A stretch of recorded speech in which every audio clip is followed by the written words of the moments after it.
Hi guys, and welcome to the channel. We have rebranded. We were Cricket Field End. We have now sort of branched out on our own. We're now probably brother and sister, but a brother and sister that clearly like to stay away from each other. But yeah, welcome to Turf Morehouse TV. I wondered where you were taking that, mate. I really wondered where you were taking that. Chris, honestly, after some of the stuff you said about Burnley, I thought I was waiting for some sort of brother or sister six finger comment, so don't worry about it. But yeah, welcome to the channel. Obviously, we have Joey, our Burnley fan, who you'd recognise from the end of the season podcast against Sheffield United. Hope you're well, mate. How are you? Yeah, I'm good, mate. Good to be back. Good to speak to you again. Good stuff. And then we have Leicester Mad Chris. How are you? I'm fine, thank you very much. Still celebrating the FA Cup win. Oh, I bet you are. I tell you what, enjoy it. Absolutely enjoy it. Mate, and we also have another Chris. How are you, Chris? You all right, pal? Yeah, I'm doing fine, man. Good stuff. So, you a Liverpool fan? Yep. Yeah, well, we'll obviously, it's good to have you in because you can give us obviously a bit more of an insight into what's gone on recently as well. So, as people can see from the name of the video, obviously, what came out earlier today regarding the Super League settlement, it's well, what shall we say? It's a bit of a joke, isn't it, guys? Yeah, joke to say the least. It's a disgrace, isn't it? Absolute kick it, TV. It's not a punishment. No. I've got to be honest with you. I was thinking about this because how do you punish them without punishing the fans? I mean, when it first came to light, what might happen? We're thinking we'd have loved a points deduction. Don't get me wrong, because that meant we'd have been in the Champions League and Chelsea and whatever would have dropped out. But then, yes, that punishes the clubs because they don't get as much financially from the Europa League as the Champions League. But then is that also not punishing the fans? And this shouldn't be about punishing the fans. So I think you have got to fine them, but I just think the amount's a joke. Yeah. I mean, what's your thoughts on it, Chris? Because obviously, being a Liverpool fan and everything that's gone on, it must have hurt even to see your club try to want to escape. And then, obviously, all this has come about. I mean, I'm fortunate I couldn't find a Spurs fan because they're probably crying because the money that's being taken from them, that's their transfer budget gone, isn't it, really? Yeah, what I think about it, I think it's kind of ridiculous that how we've been fined so less. I think, how much is it? Like, the total amount is 20 million and it's 5 per club, I think, something around that. And did you remember in the championship when Sheffield Wednesday breached the sustainability regulations? They got a 6 point, maybe more, deduction in the start of the next season, and they only got relegated by 1 point. And then we have 6 clubs who want to basically make no competition. There's no competitiveness for Champions League spots anymore, and then they get like 3.5 million in fines, which is completely ridiculous. Yeah, I mean, 3.5 million between 6 clubs. It's a pittance. It's pocket money. It's not even pocket money. It's petrol money to these guys. It's topping the car up. It's I think it's a bit ludicrous, really. The thing I think is it is 20 million between the 6 of them, isn't it? Yeah. Okay, I mean, if you, and I agree with totally what you're saying there, Dan, but if you had charged Man City, let's say, for example, 20 million, that's still only petrol money to them. Oh, yeah. I mean, this is what we've got to consider. And like I say, I just think, I always thought that whatever happened, it was going to be more a case of, look, we're trying to do something rather than something that's really going to punish them. Because I think the biggest punishment that these clubs have had is from the fans. Yeah.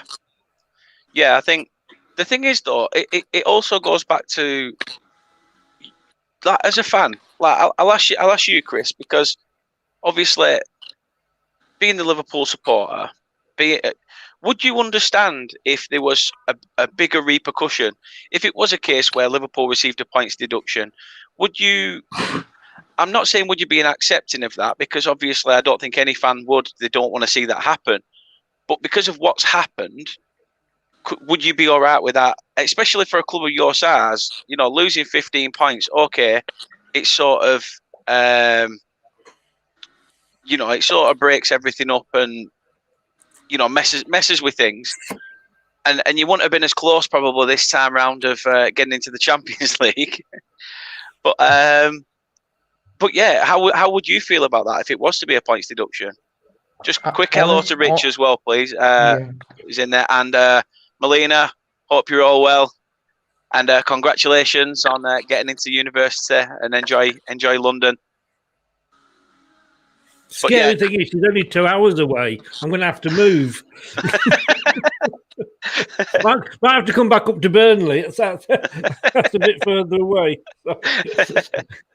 So go on, Chris. How would you feel about that? Obviously, I wouldn't like it, but I think it would be well deserved, because what they did was unacceptable.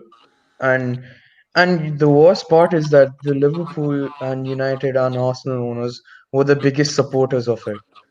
Like, they were the main three in the Premier League. I think Levy and Chelsea they just joined in because they didn't want to be left out. I think that's what I read. So I wouldn't actually mind a points deduction, because we would completely deserve one. As I said in the previous example, I said Sheffield Wednesday, because they weren't in the profitability or something like that, sustainability rules, -6 points, and that's how they got relegated. Yeah, it's bad. I think they're being put under another points embargo this coming season as well, Sheffield Wednesday, if I'm led to believe. Yeah. But it's mad because, again, you look at a team like Sheffield Wednesday. Now, if they was up in the Premier League, they'd probably still be classed as one of the big clubs because of, what they had in the heyday. Like, the same with Leeds, the same with Newcastle, blah, blah, blah. I don't know why they still get branded like that, but they do. Honestly, I wish somebody would take that cattle grid firmly off their backside and just tell them, look, you're normal like the rest of us. Stop punching above your weight. Yeah, Leicester, I'm not talking to you. No. Do you think? Do you not think that this big? And it pees me off, this big six all the time, because Arsenal. No disrespect to Melina, Arsenal haven't been a big six club. Man United haven't been a big six club for a couple of seasons. They're coming back now. Liverpool weren't a big six club for many seasons. It's Sky that have labelled them as big six clubs because of the revenue they can get, because more people will watch Arsenal Tottenham on the TV than would watch Leicester Burnley on the TV worldwide. And that's where the big six has come from. And I think, unfortunately, some supporters, not all of them, but some supporters start to believe their own publicity. Yeah, it is hard. It is difficult. Yeah, I know. I'll pull that up. I think you were in the second tier of English football once, weren't you? And I think a couple of seasons under Van Gaal and all those, you were in the top six. You've and before you actually had Ferguson, I think you had many years of not winning much. So yeah, you've been there, Rich. Every club's been there, even Liverpool in the 60s. I mean, after World War II, we were in the second division. So, well, that's what I mean. You look at that, and back in those days, like me and you, Joey, weren't around for it, but Burnley were big time in the 60s, and they were winning leagues and stuff, top division, and obviously the tables turn, but we're not asking to break away. We're not. To be fair, we can't even break even, let alone break away. I don't know what I'm talking about. The term Big Six comes, in my opinion, is like, can you break not only revenue, the globally how big they are as well. Because if you see the top six have fans all around the world, they have. I mean, Man United and Liverpool have one of the largest fan base in world football itself. So that's another way, the Big Six. Yeah, it's been a strange one, because I will admit something, Chris, that obviously, when I do my end of season review, I did it 3 games prior to the end of the season, and obviously you was pretty much just on the start of your outstanding run. Mm-hmm. So what I said you'd finished as, and what I actually said has happened, and what's happened, is 2 different things. But obviously, taking it back to this thing, I've put a few points down of what would have happened, with everything that's gone on. It would have caused fixture congestion. It would have been demeaning to the other 14 clubs. It's anti-competition. There'd be a reduction of TV deals because they'd have all wanted to sort of let's get the big games on. Reduction of sponsorship. It would also ruin the lower divisions as well. Yeah, I mean, you can see that the lower divisions aren't. There's not enough money filtering down the pyramid. There's not enough of that as it is It's already. already horrible with the big 6 still there as well. Yeah, and I think that's what annoys me is the fact that you've got teams like Bury, Blackpool, Wimbledon that have had to restart again. Darlington that went out of business. Derby need to take over, I think, in the championship. Accrington. Yeah, Accrington. Yeah, And if it weren't for a milk ad, they'd have been buggered. Notts County in It League was Two. Burnley that buggered them, wasn't it? And we also saved them as well when they came round with little buckets. Yeah, I think. I mean, the funny thing is, I live down, and I'm a Leicester fan, obviously, but I live down here in Bournemouth. And talking of buckets, 10 years ago, when I came first down here, Bournemouth players and management were outside the Pavilion Theatre with buckets, collecting money because their team had been deducted 19 points, and they were in the 4th tier, and they were literally that close to going out of business. 10 years later, they're in the Premier League. Had Leicester not won the Premier League that season, Bournemouth would have been the story because they'd just come up that season. That's what football is all about. And something that Chris too said earlier was the 3 clubs that were doing it, really pushing, Liverpool, Man United and Arsenal, all owned by Americans. And it was that American idea. I mean, the Americans, they have, what is it, baseball World Series, but they only play it in America. But it's the World Series, that's the, it was the American dream and ideal and plan, I think, that was being pushed here. Yeah, I mean, we can sort of join the crew, sort of, if you as to speak now, because obviously we've got American owners, but ours have been pretty decent so far. What's that, Joey? We're on reserve list. We're classed as 7. Like when they make it big 7, we're in there. We've got Americans. Yeah, there'll be a completely different video when that comes about. But yeah, it's as you say, this ruins football, and I think it just goes to show what's happening, and this will come round again. I think we can all see that it will come round again. They will try and break away again. There will be some sort of, like I say, 20 million between 6 clubs is pathetic. Absolutely especially pathetic. the richest ones. Yeah. I agree. It's like I've said a few times now, Chris, as well. I've said a few times that, to be fair, the ones that were still saying, "Oh yeah, let's go for it," relegate them. You know what? It might be really harsh. It might be really, really harsh. But Juventus got relegated when they had all the trouble. Scandal. Rangers, the same, when it was financial trouble and things like that. So, these are 2 big clubs in 2 different divisions. So why? Because they're a big club in the Premier League, which is all high and mighty and spoke about. It's just absolutely pathetic. Rich has come in and said, World Series, they let a Canadian team in, but that's it. And Box has said the punishment was expected. Yeah. The punishment was expected, to be fair. If I wasn't a fan of the Big Six, I'd be pissed off, though. And fair enough, yeah. I know what you're saying. Joey, there, prepare Dan. yourself.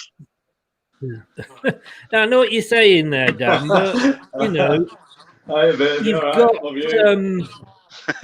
I'll be in trouble if I don't. I still say, what the relegated Rangers, what did that achieve? Nothing. It just handed the title to Celtic for however long. And I still say the people that got punished there were the fans of Rangers, and it was the fans of Juventus. And we would be hurting here, the fans of Man United, the fans of Arsenal, the fans of these 6 clubs, Liverpool, and it wasn't their fault.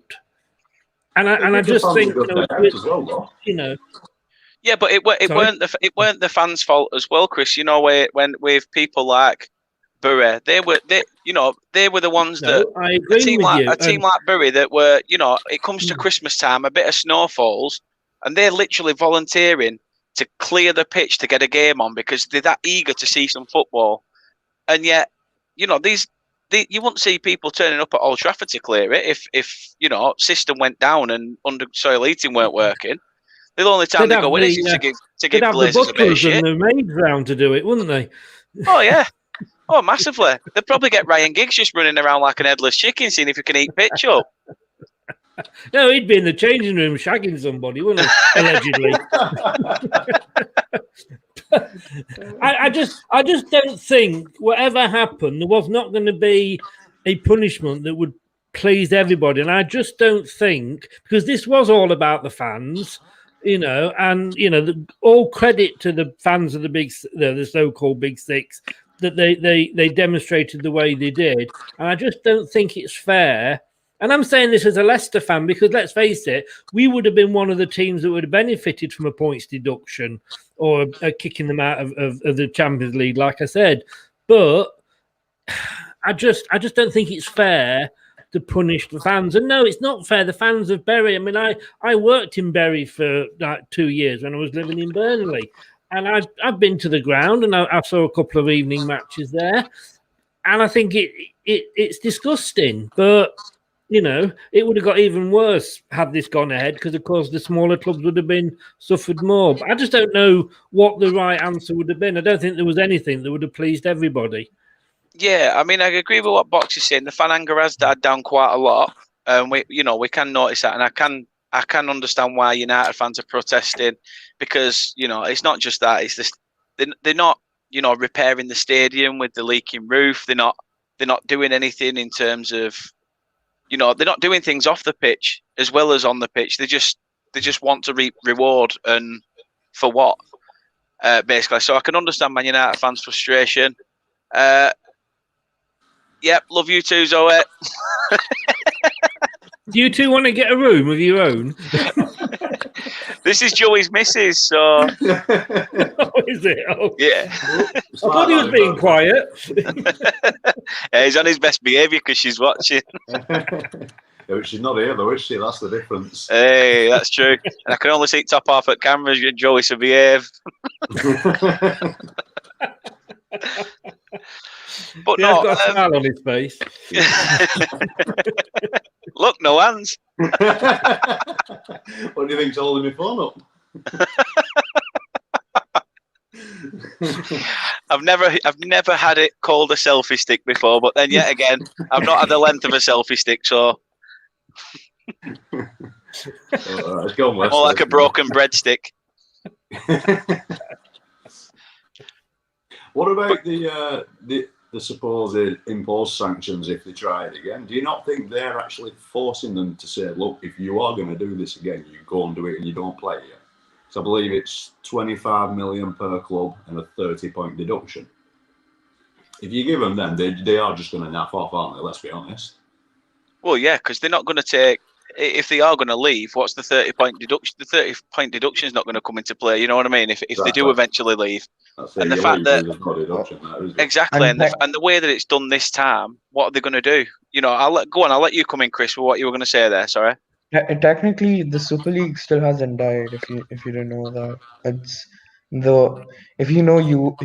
Juventus, Barcelona, and I think Real Madrid, they are actually UEFA want to ban them from competitions and give them punishments, but these 3 clubs are going through the courts, and the courts say they have no grounds. UEFA have no grounds to punish them. Yeah, it's just getting silly.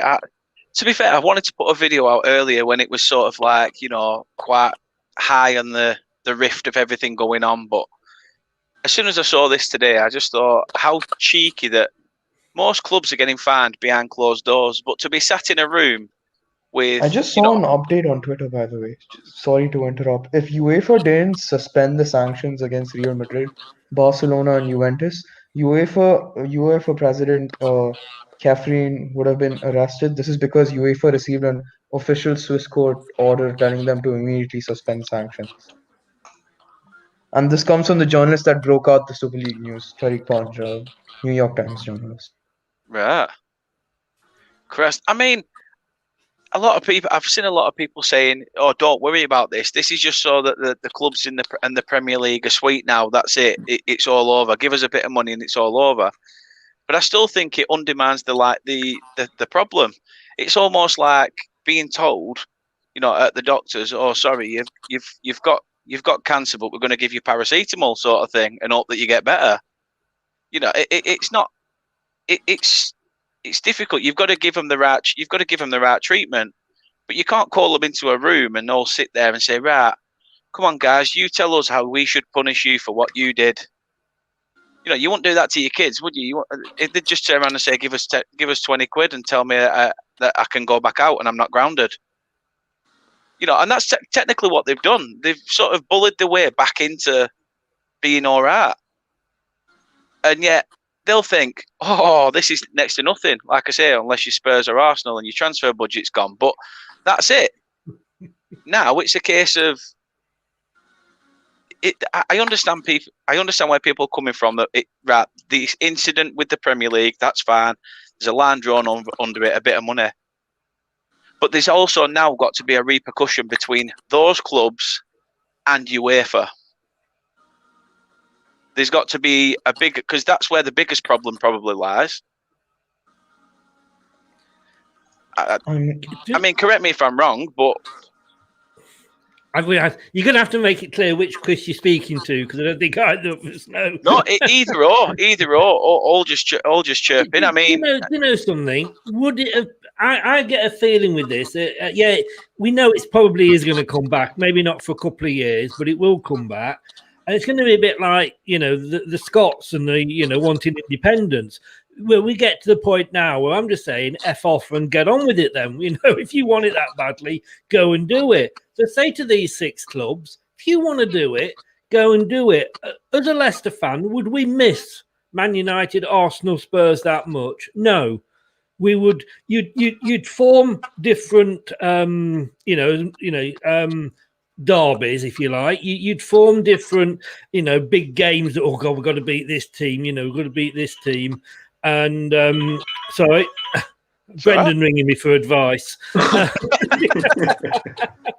But no, and at the end of the day, give it a couple of years and we wouldn't miss them. I really don't think we would. Yeah, we might lose a bit on the TV money, but are you going to, as much as I like to watch Leicester Burnley because I've got that, allegiance with Burnley, but would I want to watch it once a month? No. Fans will soon get bored of watching the same teams. Oh, and away games, can fans afford to go and follow it? But if they're going to do it, they're going to do it. I wish in some ways they'd just piss off and get on with it. Yeah, because that's another thing where you see fans, they be interviewed by the TV programs and things like that. And they say stuff like, "I never thought I'd see my team in a Champions League final. I'm gonna rinse the bank account. I'm gonna make sure I'm there," and things like that.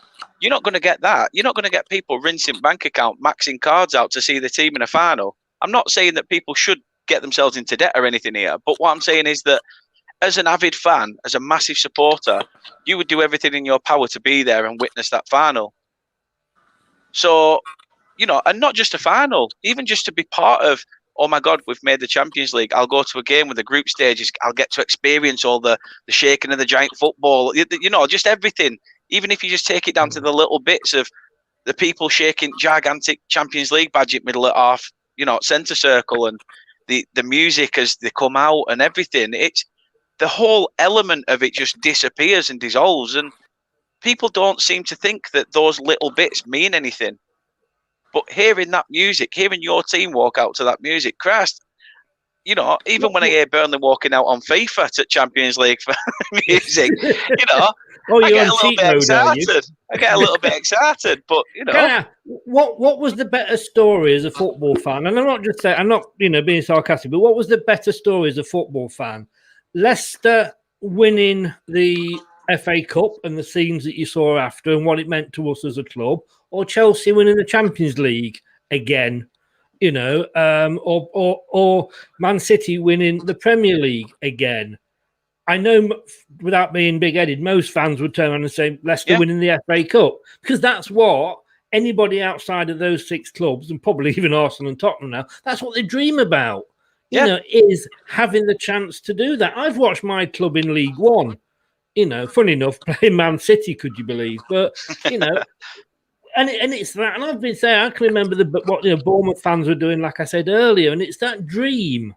And us winning the FA Cup, us winning the Premier League, it gives other teams the chance to dream. And if the Arsenals and the Man Cities and what have you don't want to be a part of that, to be honest with you, fine, we'll get on without you. Gives everybody else a chance then, doesn't it?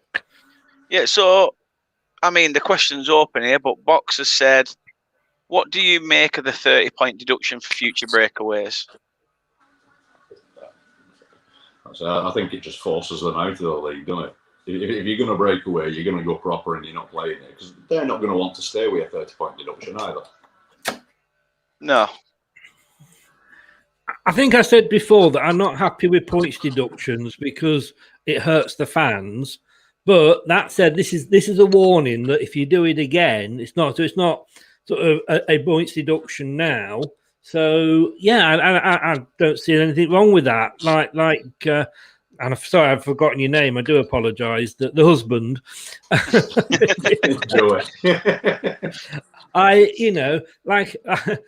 Like he said, if it forces them out, it forces them out. Yeah. As I say, it's oh God, what am I doing here? Losing it. You know, I agree again with what Boxer said. Is the 20 million going in the back pocket of UEFA? If it's not, it's probably going into Seb Blatter's retirement fund and whatever else. It's filtering its way through somewhere. What's going to the back pocket of UEFA is the 5% of revenue cut for all the teams that were involved from European competitions. What's that? So there's 5% going back into UEFA. Yeah, I don't know what happens, but it's probably going back to the UEFA. But the clubs who are involved in the Super League have a 5% deduction, except Barcelona, Real Madrid, and what's the other team? Juventus, yes. Wow. Because Juventus have a stay of proceedings because they haven't officially left the Super League, so they went to court. And the court has instructed UEFA, you can't continue with these proceedings, so they have no punishments. But the 9 clubs who officially left, they have the 5% cut because they had an agreement with UEFA. Cracker. Ought to be a big club, eh? Ought to be a big club.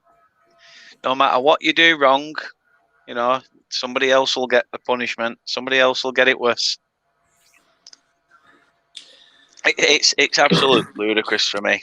I mean, I suppose we could sit here and argue about it till we're all blue in the face, couldn't we? But it's not going to change shit, is it? Can I ask you a question, Dan? Yeah, go on. And I sort of joked about it earlier, and I don't know, in fairness, if the rumours are true and what have you. But when Accrington did go out of business, the rumours were that Bob Lord, the almighty at Burnley, refused to lend them money to save them. Is that just? I mean, I'm not blaming any. What happened, but it was going on even back then, wasn't it? The bigger clubs maybe not helping out the little clubs. Yeah, I think Joey might know more about that than me. I didn't even know about that, to be honest. I'm not saying you're a football dinosaur, mate. But at the end of the day, you've got arms like a T-Rex, so you might as well crack on. It's when the Leicester fan knows more about Burnley's history than the Burnley host. You know? Oh, I know. Shame. I should walk off centre stage. Just walk off. With regards to that, from what I'm aware, they did request the help, and Bob Lord, he didn't refuse the loan. I think what he said was, "Yeah, we'll loan you the money," but I think the repayments were too high, to be honest with you. So yeah, he did obviously play a part in what happened, and thank goodness they backlined. But I suppose they got their comeuppance, didn't they? A couple of years back. Blackburn did help them. So yeah, we did. Like I said, they turned up outside Turf Moor with buckets for Accrington in the community and things like that. And you know, everybody at Burnley Football Club put their hands in their pockets because you know it's not just at the time. Yeah, okay, they were sort of little Accrington Stanley, but now you look at them and the fact that they just this season they were just short of playoffs for League One. So you know they're obviously doing something, and they've got the current upgrades to the stadium going on. So yeah, it's coming up again, Chris. It's coming up. Having trouble again. But yeah, it's told you about swallowing. Matt, someone's got to do it. Better to spit, mate. Spit every time. But yeah, we'll slightly turn it on to obviously we'll speak about the FA Cup win as well, Chris. While you're here, Matt as well. Any excuse. Do you think the first main question I have for it? Do you think you'll be able to retain it next year? No. You don't know. I mean, you really, really don't know. But how many clubs have actually managed to win it back to back? It's a cup competition. You know, it's taken us 50 odd years just to get to another final. It's taken us 170 years nearly to win the bloody thing. I don't think we're going to win it on the trot, unless they're like buses, of course. You don't know. You don't know. I mean, it will be hard, obviously, but there's not. Can be done, but I don't think we will. No. I think the Europa League. The Europa I think Leicester can win the Europa League because they've made some very good signings. I think the Lille one, if I'm not, and Odson Edward, you're close to him. If the Celtic striker, these are very exceptional young players, and Brendan Rodgers will do amazing with them. Yeah, I think Brendan Rodgers will do amazing, especially with he worked wonders with Odson Edward at Celtic anyway, and I think it's a steal as well if it's at the reported 11 million or whatever it is. I think that's a steal. To be honest, I mean we'll take him. I mean when you're comparing that or 40 million for Tammy Abrahams, who again we've been linked with. I mean. The thing with Brendan Rodgers is, you look at it sometimes, you think, oh, God, these players, they come down from Scotland. Yeah, you and me could, play up front with our crutches, for Scotland and score. But he's had Edouard. He brought Edouard over. He had him for, 3 seasons or whatever it was he was there. But he also had Benkovic, who's a Leicester defender. Yeah, and he played for 2 full seasons. He was on loan, and he was virtually playing every game when he wasn't injured. Brendan's come down to Leicester. I haven't seen hide and hair with Benkovic near the first team. He's gone out on loan. So, he's not just picking these players because they're from Scotland. Otherwise, we'd have seen Benkovic in every game.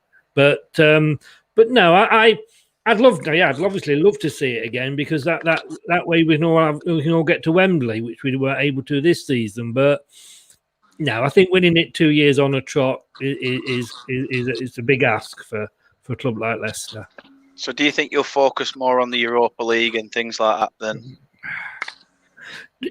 Brendan's got pigeon walking past. Brendan's got a problem with Europe. He's never got past a round of 16. Wow. That's as far as he's ever got.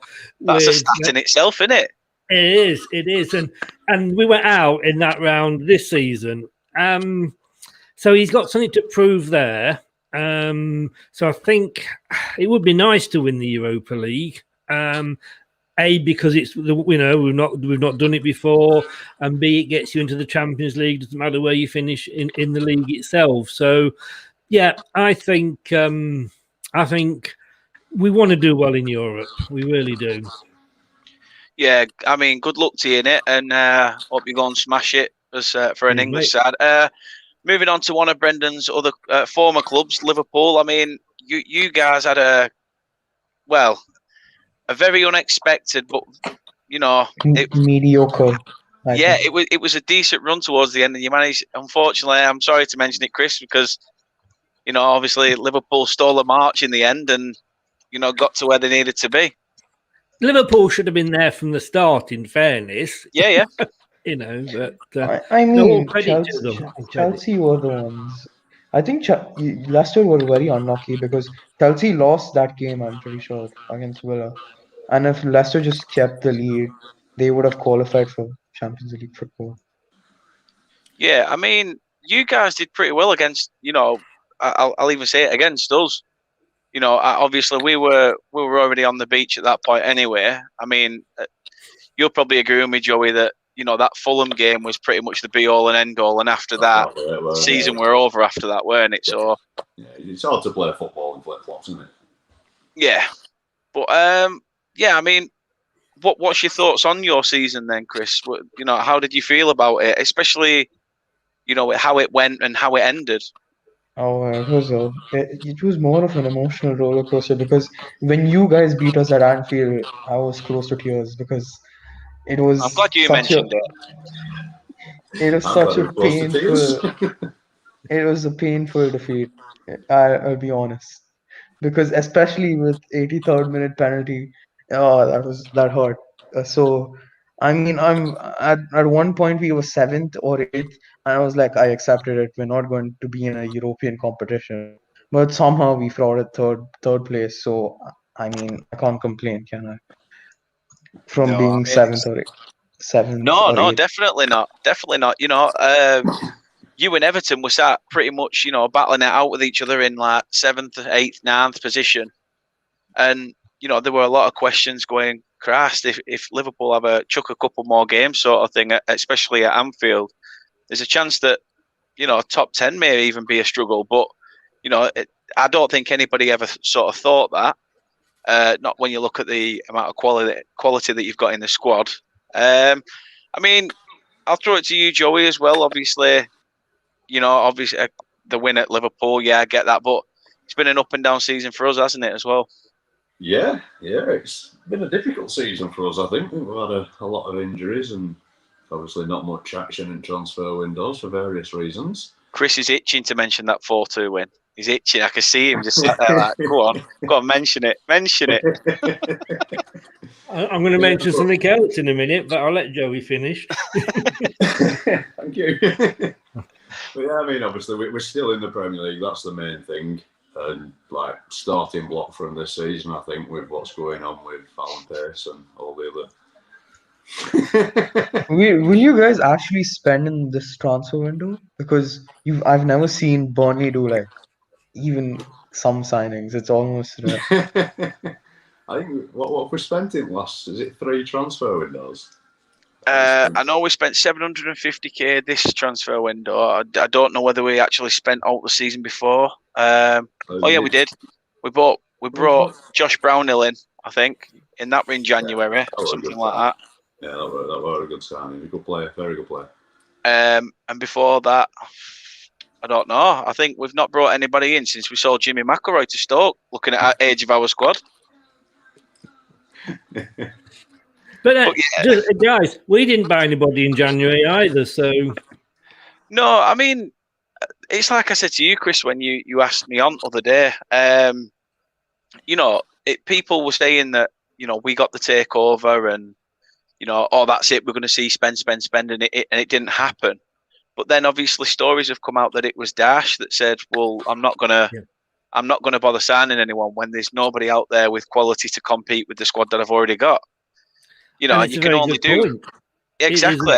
It is a very. There's no point when we won the Premier League. We went silly, and I think I said this to you on the show. And we bought loads of players that I don't think any of them are still with us now, to be honest with you. There's no point in going out and buying. In January, the prices are always inflated. We nearly bought Johnny Evans for 30 million in January, as did Man City, and we got him in the summer for 3 million. That's an exception, but if you're buying somebody in January, it's because you've got bad injuries and you're desperate, or you need to stay up and you're desperate. And clubs know that. The selling clubs know that. The better business is always done in the summer, like, for example, Leicester buying Tarkowski. That's not going to happen. Do you not think it is? I don't know. I don't think that's going to happen. See, I said to you, Chris, I'm already sort of resigned to him joining you guys, to be fair. I think the thing that got me is that all season we have had chance to sit down and say, look, we've come in January, we're new chairman. If you don't need to leave. Okay, you can have the contract on your terms, whatever the money is that you're asking, sort of thing. It's not an issue. We won't put any sort of clauses in that's beneficial to the club. And if nothing happens or we go down, there's some sort of like release clause that, that's a bit cheaper, that means you can go on and whatever. But I think that's letting him have his cake and eat it, though, isn't it? And also, if you say, right, tell us what you want, you're going to get other players turning around. Ben, me, club captain, he's going to say, I'm club captain, why is he on more than me? Yeah. I totally agree with what you're saying. But I mean, in terms of like, I think majority of what he was wanting was there was that clause in his contract of, okay, we'll give you another like 2-year deal, but we can extend it by a year if, on our say. So we've got that opportunity, not him himself. And, we've had this for years as well. It was, like I say, it was linked with what we wanted, 50 million, Chris. We wanted from you guys for him, and you literally just went more than we were prepared to pay for him, definitely. But I think the problem you guys have got is the season that you've had. You were, and I said to you when I had you on, and when I was looking I couldn't believe where you were. I thought you'd finished higher than what you actually did, and had Fulham put a decent run together, you could have been in real trouble. And I think that had you finished 8th, 9th, 10th, 11th, something like that this season, I don't necessarily, you might have been able to hold on to him. But I think he's looking and going, okay, who are you going to bring in? Are you bringing anybody in? Is the new owner's going to spend money? New owners coming in, is Sean Dyche going to stop? Or sometimes they like to bring their own managers in. So he may look at it and go, a bit risky now. Now, to be honest with you, it has cooled this end as well. And, I think it depends. We do need another centre. We've lost Wes Morgan. We've lost Christian Fuchs. Johnny Evans is getting on a little bit now. And we are in 4 competitions next year. And you've got Europa League Thursday, Premier League Sunday. Johnny Evans, prone to injury at the moment, and he's that bit older. To have somebody with the experience of Tarkowski would be good for us. But we're not going to pay silly money, and I think that's what it's down to. But it has cooled. It has definitely cooled. Also, I just wanted to ask about one player from Burnley. What's going on with Mbongo? I've seen him play. I watch a lot of under 23s, so I've seen him play for the Burnley under 23s. He's such a good player. I think he's from Sweden. Yeah. It was a strange one because when he came in, it was, to be honest, with the way our squad has been, I think he's almost sort of been pushed into that first team setup a bit earlier than expected, due to obviously the injuries we had, the lack of quality we had on the bench when all our strikers were cropped. It were a massive gulf of class when you looked at our bench. It was something like 3 keepers, 2 defenders, and it was just mad. And they were all youth players. They were all second, third choice or youth players. So it's been really, really harsh. But he is a good player. Don't get me wrong. I mean, when he came on in some of the cup games, he looked brilliant. He's got that, for a big lad as well, he's got that turn of pace, which you don't expect. You know, with a big lad like that, you expect someone to be sort of a bit static, a bit robotic. Yeah, But yeah, he's like Isak, the other Swedish striker from in Sociedad. He's similar to him. I watched a lot of under 23, so I really like him as a player. I think he scored like 8 goals in like 12 to 13 appearances. That I'm not sure. He's a very I can't wait to see him play first team football regularly. no, I mean, I've been looking forward to seeing from Burnley's youth perspective. It was probably Lewis Richardson. Prior, even when he were about 13, 14, somebody at the club said there's a guy that's coming through the system. One day it will make it. Remember that name. And then there were once, I think it was at Liverpool, where he came on in the dying minutes, I think, for his debut. And you know what? Fair play to him. I was like, oh my God, this is the guy that people were telling me about all those years ago. And it was almost like when they say about a Stoke coming and dropping a baby at the door. And so it was almost like, oh my God, he's here. Not that he's going to be the Messiah and change Burnley's fortunes, but he's still a young lad, and there's a lot of things to go. Just a couple of messages. Hussam, how you doing, mate? Hope you're well. You absolutely effing legend yourself. Richard has come in as well. Hi all, nice to see you, mate. Hope you're well as well. Again, Sam says, Dash is staying, Dan. Congratulations. I mean, cheers. I'm not expecting, but yeah, fingers crossed. The rumours are out there. He's signed a 4-year deal, so I'm as happy as a pig in shit if that's the case. Can't fault it because he cemented himself as Mr. Burnley, hasn't he, Joey? Oh yeah, definitely. I'm surprised they still call us Burnley, to be honest with you. They don't. They call us Dash Ball off at time. Well, amongst other things. Well, yeah. Rounds with your shit. But no, cheers, Mel. Cheers for all the plugs in the comments as well. It's brilliant. If you could, please do like and subscribe. It would mean a lot. We're only a small channel, so hopefully build up a little bit and get there. I just want a final thought from you guys before we probably wrap this up a bit. But where do you think we'll finish next season? And I'll start with Scouse Chris. Oh, I think Liverpool will finish second or third. I don't expect us to win it with what City and Chelsea are planning in the transfer window. I'm very scared. They've been linked with some very big players. Yeah, it's going to be interesting, especially when City have lost Aguero. They're looking for a replacement. As you say, Chelsea are definitely in the market. They're getting Hakimi. They're linked to very closely. So you don't know.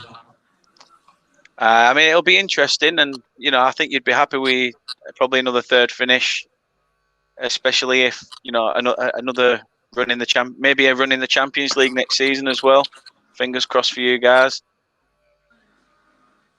I mean, that's what you're sorry. good at. You're good at European competition. That's what you're good at. Usually. Yeah. I mean, that's pretty much what you've been known for, isn't it? European competitions. So you've been doing well the past couple of years, and fingers crossed you do all right in that. Obviously, you can't rule out Leicester, can you? You can never rule out Leicester. The surprise package, season in, season out. I know they faltered towards the end a little bit, but fair play to you. Where do you see yourselves finishing, Chris?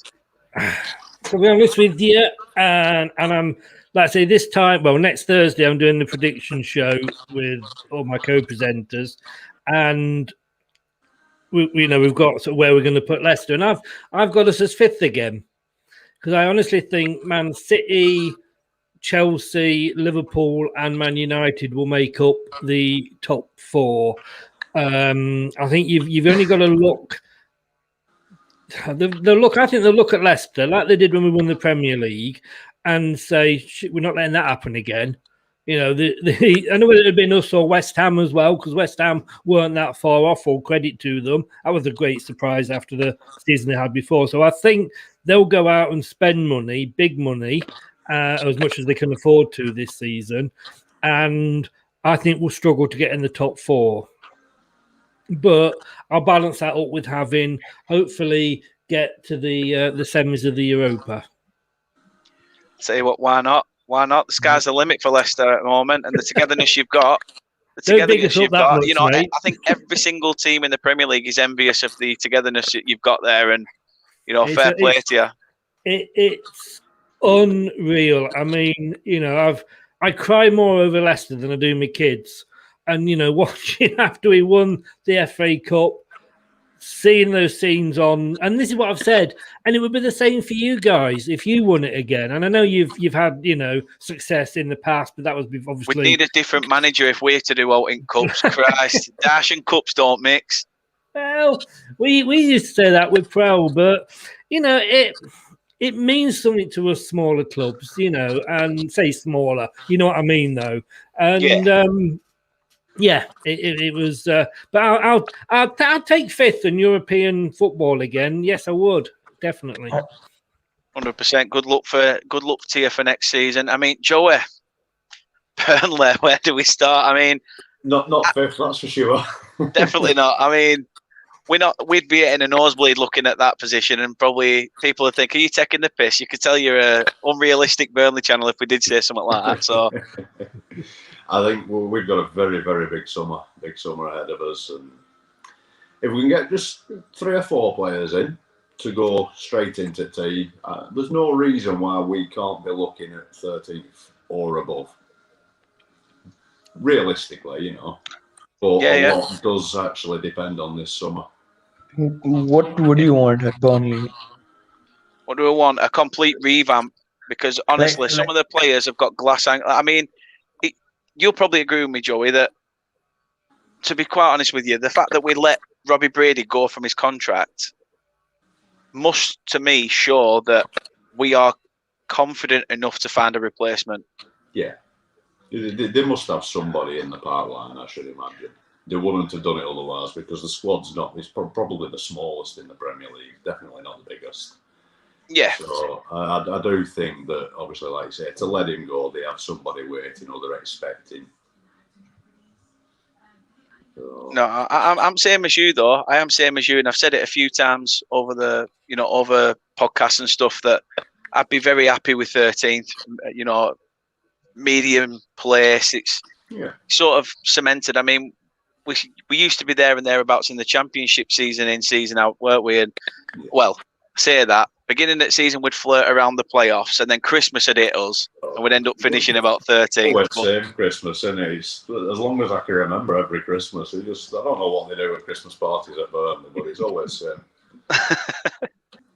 I mean, like, what type of player would you need to fix Burnley for a mid-table finish? I think we're gonna need a striker. We're gonna need a right winger. Someone that's got pace. I think we'll lose. You could get Elliot on loan, Harvey Elliott. Yeah, we've not really had a player on loan for a while, have we? I mean, last player we had on loan. No. I think we used to be quite notorious for taking players on loan and then turning them into, you know, full-on transfers. We did it with Trippier. We did it with Ben Mee. The only player that I don't think we did make permanent was a little guy that won a Premier League medal with you, Chris, which was Nathan Dyer. Mm. Yeah, you know, we had him on loan when he were a youngster at Southampton, and you know he was decent. But we've had players like Alan Marr. When we had him, to be honest with you, I love the guy. Yeah, he was decent. He was a really nippy winger as well, weren't he? We're really quick off the shoulder. But we've had, like I say, we had players like Andy Gray up front. We had people like Alan Marr that, you know, their moves became full-on transfers after loan moves. You had Ian Wright at one point. Yeah. And Paul Gascoigne, I remember them days. Trust me, they were. Back then, I thought they were good days. Yeah, I did. I really did. They were, for me. It was strange because I was obviously I was falling into that bracket of falling in love with football, and you know, it was like, oh. Yeah, these guys have played for England and they're playing for Burnley. Like, what? It was almost like a, huh? It was almost like, you know, when you call a dog's name in front of another dog and you've got your dog out there, it's almost like, huh? Like, what? So a bit like that, except my ears don't prick up as much and I don't molt as much. But I love your comparisons, mate. I really do. Don't worry, I do piss anywhere I want for in the house, though. So you know, everyone's got their crosses to bear. I had heard. But no, honestly, thanks guys for coming on. It's been an absolute blast. You know, if you just give your channels a plug. I mean, Joey, you can give your work a plug if you want. Well, you can. No, right, mate. Thanks. give the long side a like on Facebook. Happy days. And yourself, Chris? Just go on SVT the channel. I help with a lot. Steven's channel, basically. No problem. Everybody head over there and head over to the long side. And yourself, Christopher. Go on. Oh, Christopher, my Sunday name. Bloody hell. Yeah, Leicester Till I Die TV on YouTube and at Leicester TID on Twitter. No problem. Just a couple of last few comments. There's one for you, Mel. From Mel, not for you, Mel. Yeah. From Mel. Rich says, "Great show. Thanks a lot, mate. Means a lot." Obviously, I just want to finish on the fact that the news that came out of Burnley Football Club today was the loss of a club legend, John Angus, died today, aged 82. Burnley's record outfield appearance holder. He spent his entire career at Burnley and played 521 times for the Clarets between 1956 and 1972. Yeah, and I think he helped you win your second league title in the 60s. Yeah, he did. He did. As I say, he only scored 4 goals, but you don't expect any more from a right back, to be honest. Cheers, Mel. Absolutely means a lot. Brilliant, brilliant to have you watching. Thank you very much.